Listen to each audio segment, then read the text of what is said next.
Welcome back to The Explainer. Today, we're diving into something truly fascinating and highly specific.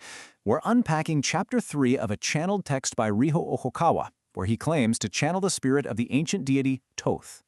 Now, whether you're well-versed in new religious movements or you're just curious about global sociology, our goal today is to neutrally deconstruct the unique and, frankly, politically charged claims made in this text. We're going to look at exactly how this specific spiritual framework interprets modern geopolitical crises, environmentalism, and major societal shifts. It is quite the wild ride of alternative perspectives, so let's get right into it. Okay, so here is the source material we're examining today, a book titled Jesus, Yaidron, God, Thoth, Spirit Messages. And before we go any further, I really want to establish our extreme impartiality here. We are simply analyzing the text's esoteric interpretations of modern geopolitics. We are not here to endorse these views, nor are we here to validate them. We're just acting as your guide through the material, exploring how this particular spiritual lens views the modern world. Honestly, it's an incredible case study in how religious texts attempt to make sense of incredibly complex, contemporary global issues. To keep us on track, we've got 6 distinct themes on the agenda today.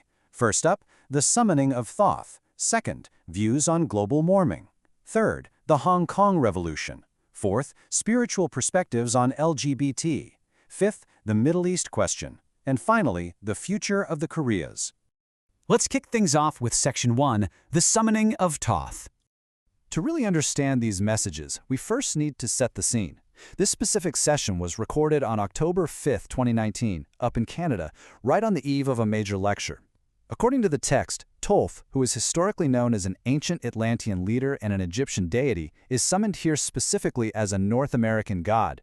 He's called upon to deliver spiritual warnings regarding modern societal decay and political movements. The author basically positions Toth as this supreme observer of human history, someone bringing an ancient, eagle-eye perspective to the very modern problems of the 21st century. Moving right along to Section 2, Views on Global Warming. Now, what's really interesting about this slide is that the text immediately tackles one of the most pressing issues of our time, but it presents a completely reversed view on climate change compared to the global consensus.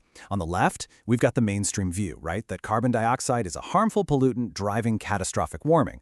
But look over on the right. Toth's channeled message portrays higher CO2 levels as an absolutely essential plant nutrient.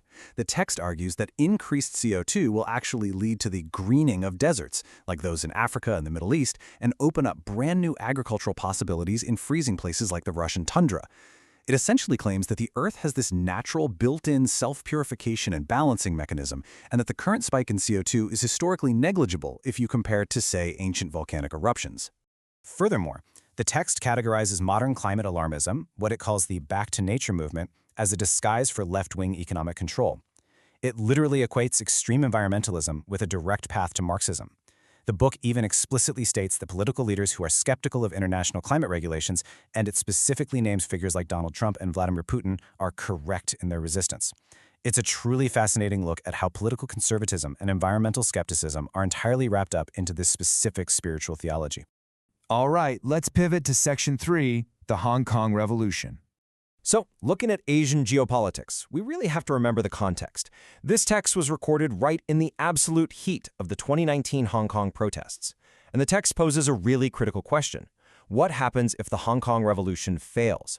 The author channels a deep, deep anxiety about the expansion of unchecked totalitarianism and modern surveillance states, warning that the stakes in Hong Kong extend way, way beyond the city's borders.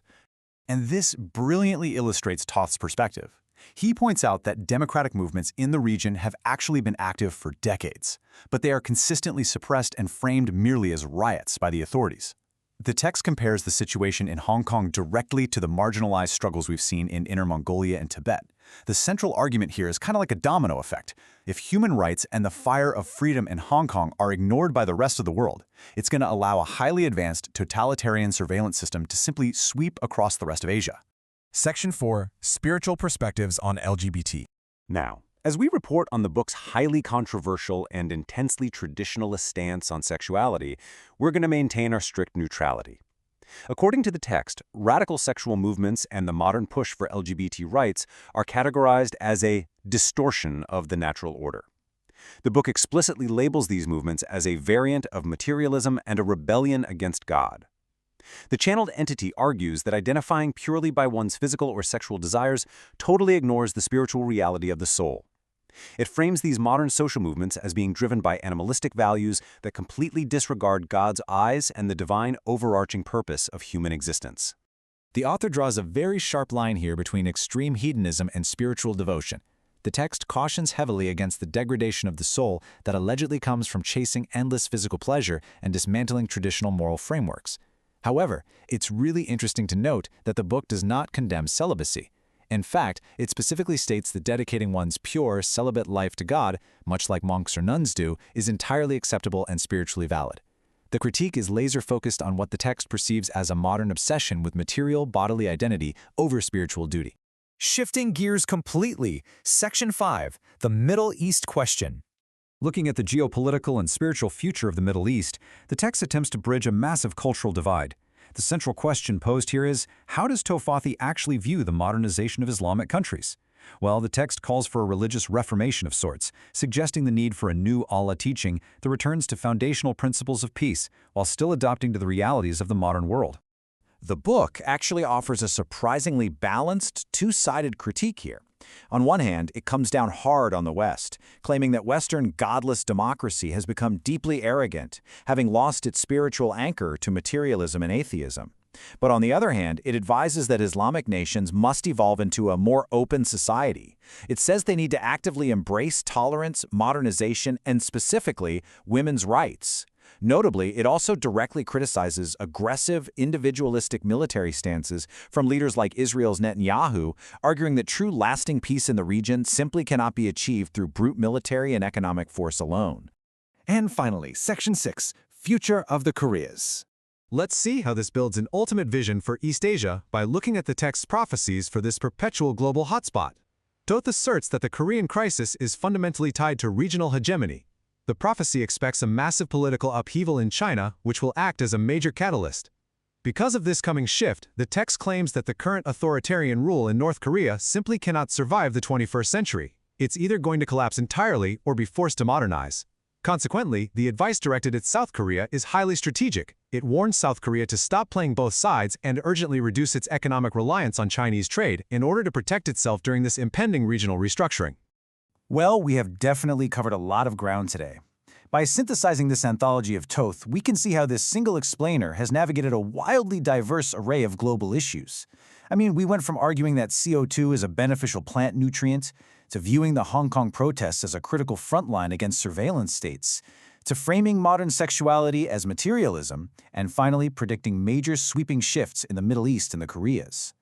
The text attempts to create this unified theory of everything, filtering complex, secular geopolitics entirely through a highly specific supernatural framework. So, the crucial question we're left with today is this: how do esoteric spiritual lenses reshape our understanding of modern political crises?